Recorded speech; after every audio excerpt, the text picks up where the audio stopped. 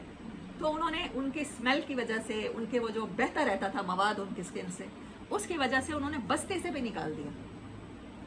مطلب وہ پیغمبر جس کو اتنی اتھارٹی بھی نہیں ہے کہ اپنا ہاتھ خود ہلا سکے، ان کی بیوی کا ساتھ رہا، اللہ نے ان سے اولاد بھی لے لی، سب کچھ ختم ہو گیا، مال بھی گیا، اولاد بھی گئی، جو جہاں رہتے تھے وہاں سے بھی نکالے گئے، وہاں سے بھی نکالے گئے.